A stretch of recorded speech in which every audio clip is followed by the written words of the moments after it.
बिस्मिल्लाहिर्रहमानिर्रहीम वस्सलातु वस्सलामु अला अशरफिल मुरसलीन अल मबऊस रहमतल लिल आलमीन। मुअज़्ज़ज़ सामिईन व नाज़रीन, हम मिनहाजुल कुरान इंटरनेशनल USA के मरकज़ी हेडक्वार्टर मस्जिद गौसे आज़म से आपसे मुखातिब हैं। आपके शरई मसाइल का जवाब लेकर हाजिर हैं। आज का पहला सवाल ये पूछा गया कि रोज़े की हालत में गीबत करना, झूठ बोलना और फहश कलामी करने का क्या हुक्म है।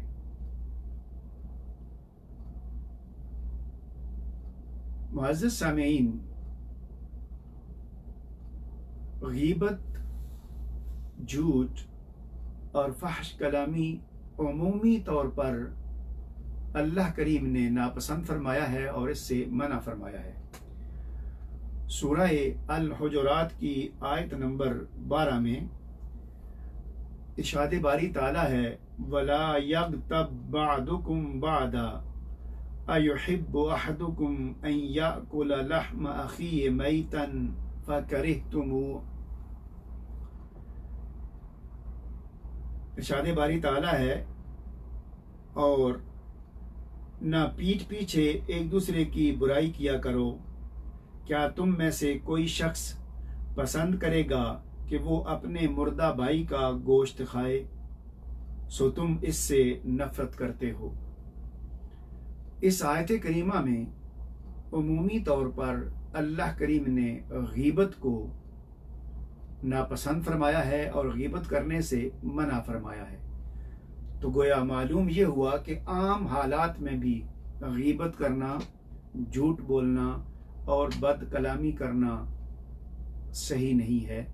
तो कुजा अगर इंसान माह रमज़ान में रोज़े से हो और अल्लाह ताला की मुसलसल इबादत में हो और उस दौरान अगर कोई ऐसी चीज़ करेगा तो यकीनन वो अल्लाह ताला को पसंद नहीं होगी,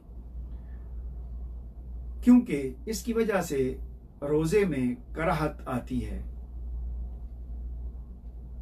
रोज़ा फ़र्ज करने का मकसद सिर्फ रोज़ादार का भूखा प्यासा रहना काफ़ी नहीं है, बल्कि दुनियावी लज़्ज़तों की ख्वाहिशात और बुरे आमाल जैसे गीबत करना, झूठ बोलना, फहश कलामी करना, इनसे बचना ज़रूरी है।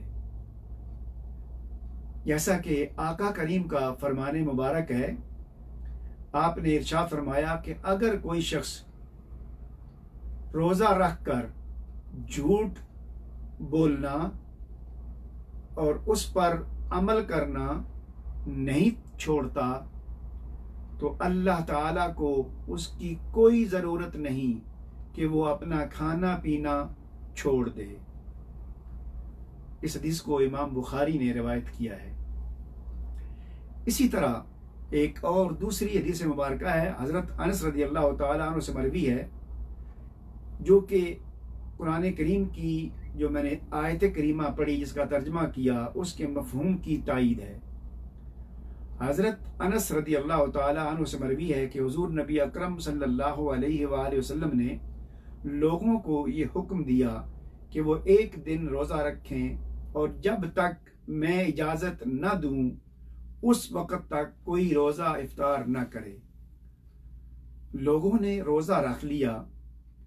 जब शाम हुई तो एक शख्स हुज़ूर नबी करीम सल्लल्लाहु अलैहि वसल्लम के पास हाजिर होकर अर्ज़ करता है, मैं सारे दिन रोज़े से रहा हूँ, क्या अब आप मुझे इजाज़त देंगे मैं इफ्तार कर लूँ?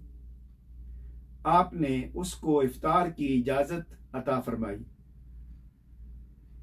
फिर एक शख्स हाजिर हुआ और उसने अर्ज़ की, आपके घर में 2 कनीज़ें हैं, सुबह से रोज़े से हैं, आप उन्हें इफ्तार की इजाज़त फरमा दें। आप सल्लल्लाहु अलैहि वसल्लम ने चेहरा अनवर दूसरी तरफ कर लिया और आपने फरमाया उनका रोज़ा नहीं है। और मजीद आपने इरशाद फरमाया कि उनका रोज़ा कैसे हो सकता है जो सारा दिन लोगों का गोश्त खाते रहे हों। जाओ उन्हें जाकर कहो अगर वो रोज़ादार हैं तो क्या करें। उन्होंने क्या की तो एक से जमा हुआ खून निकला। उस शख्स ने जाकर हुजूर सल्लल्लाहु अलैहि वसल्लम को खबर दी और आप सल्लल्लाहु अलैहि वसल्लम ने फरमाया अगर वो मर जाती और जमा हुआ खून उनमें बाकी रह जाता तो दोनों को दोज़ख की आग खाती। इस हदीस मुबारक को इमाम तयालसी ने अपनी मुस्नद में रिवायत किया है। इस हदीस मुबारक से पता चला कि गीबत कितनी बुरी चीज़ है। अल्लाह करीम ने अपनी मुकद्दस किताब में भी मना फरमाया और आका करीम की इस हदीस से भी साबित हुआ।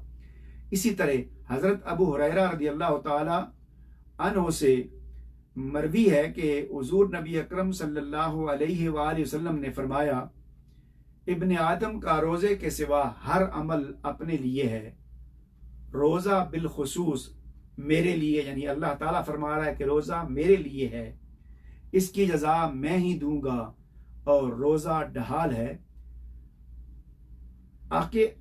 आका करीम फरमा रहे हैं, नोट करें कि जब तुम में से किसी शख्स का रोज़ा हो तो वो बेहुदा गोई, फाहश कलामी, बद कलामी न करे।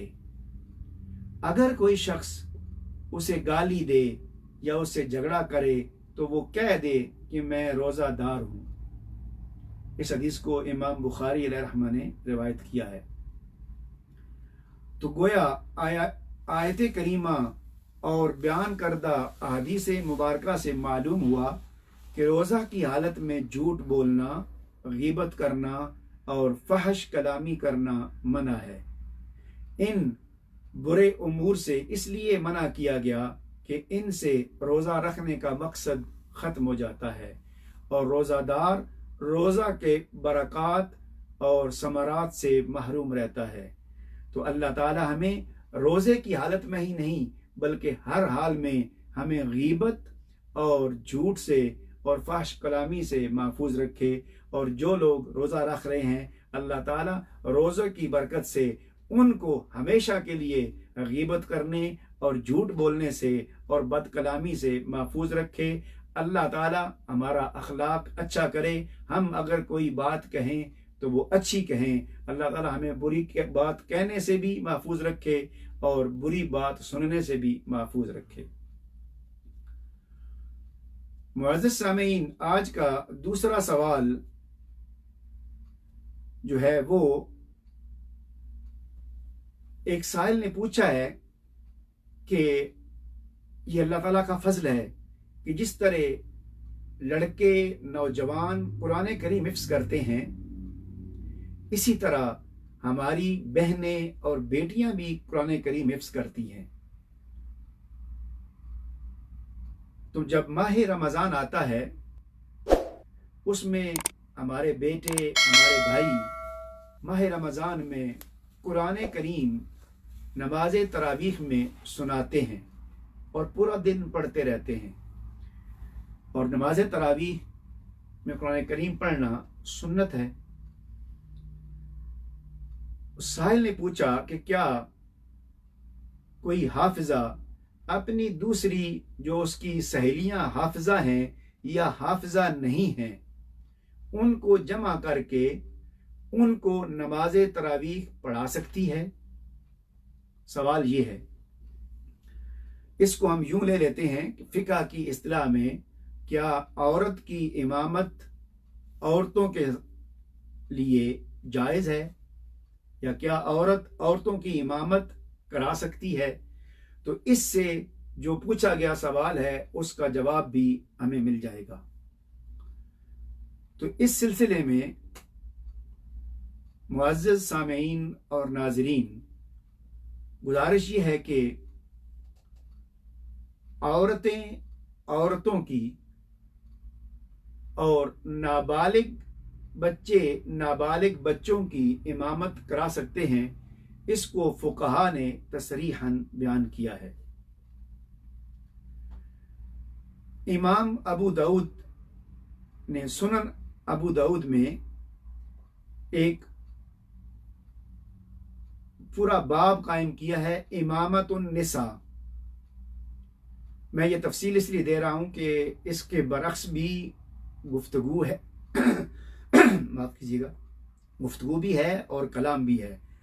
तो सुनन अबी दाऊद में बाब इमामतुन निसा के नाम से पूरा बाब है कि रसूल अकरम सल्लल्लाहु अलैहि वसल्लम ने उम्मे रौका बिनते अब्दुल्ला बिन हारिस के घर तशरीफ़ ले गए और उनसे फरमाया कि वो अपने आले खाना को, ख़वातीन को इमामत करवाया करें।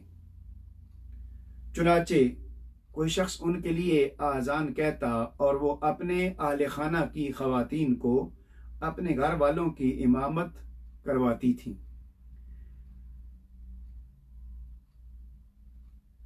इसी तरह इस किताब की जो शारे हैं आउनुल माबूद में, वो कहते हैं कि इस हदीस से साबित हुआ कि औरतों की नमाज यानी जमात औरतें करवा सकती हैं, जो कि नबी करीम सल्लल्लाहु अलैहि वसल्लम की सुन्नत से साबित है।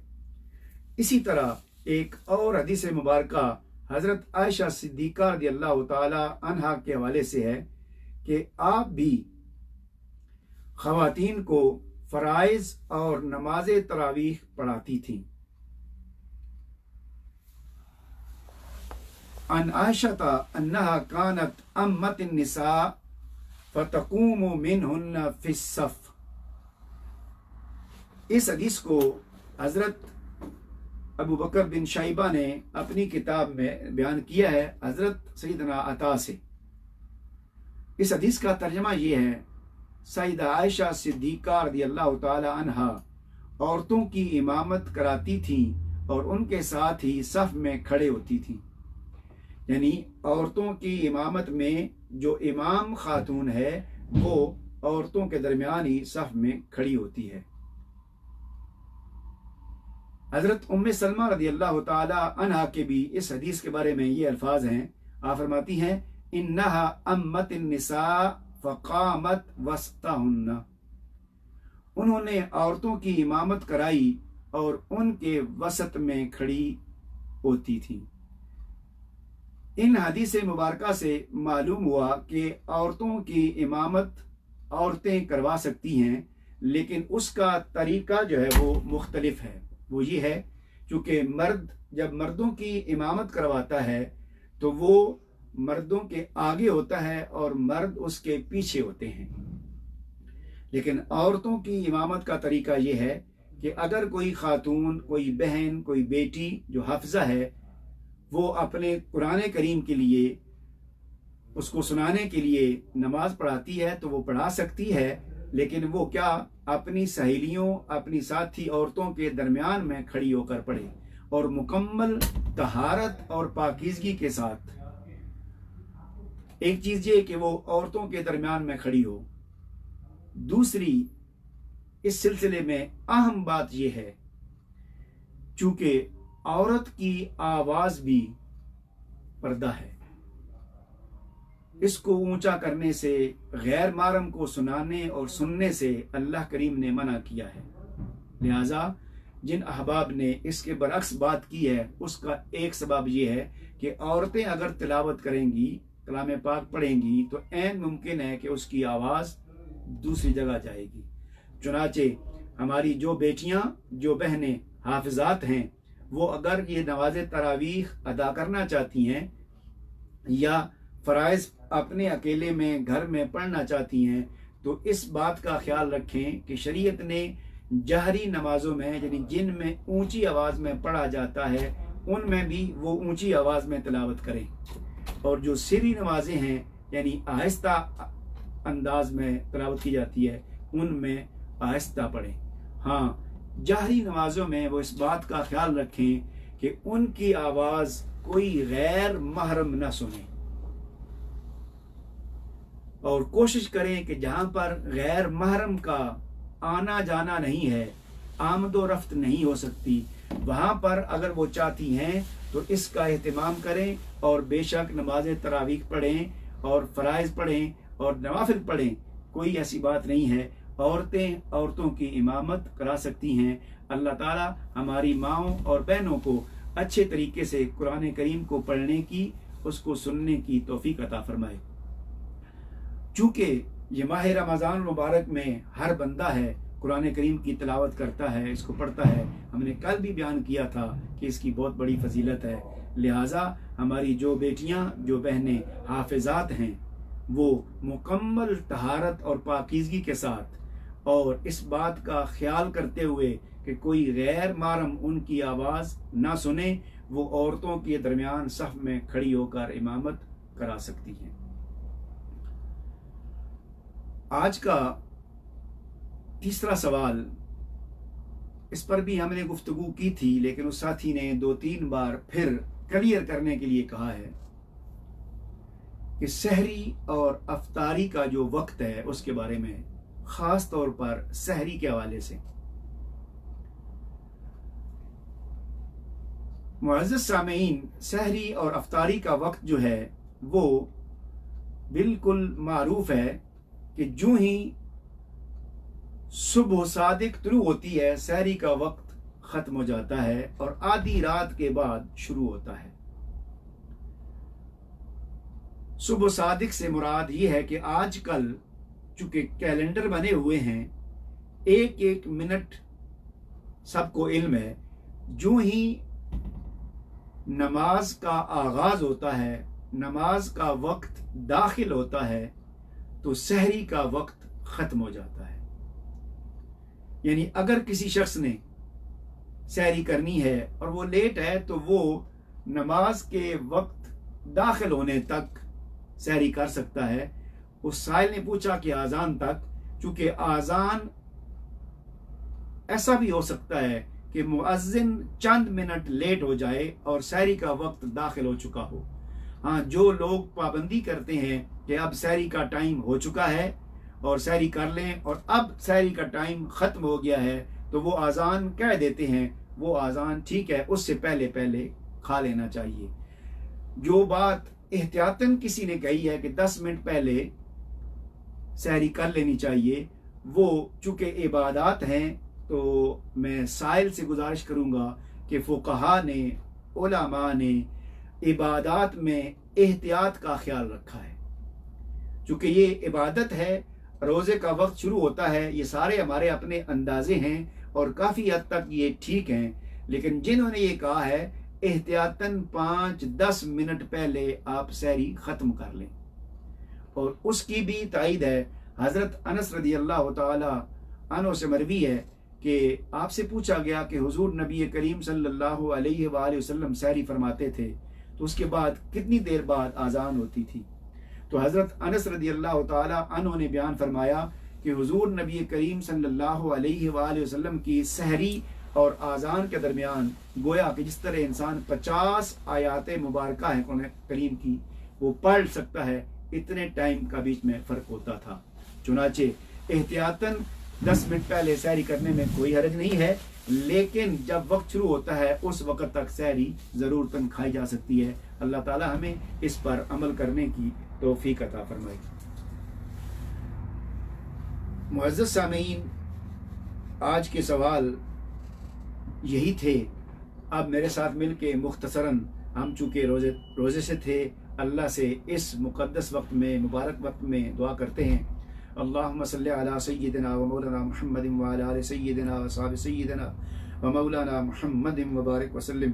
अल्लाहुम्मा या रब्बल आलमीन, या अहकमल हाकिमीन, या अकरमल अकरमीन, या अरहमर राहिमीन।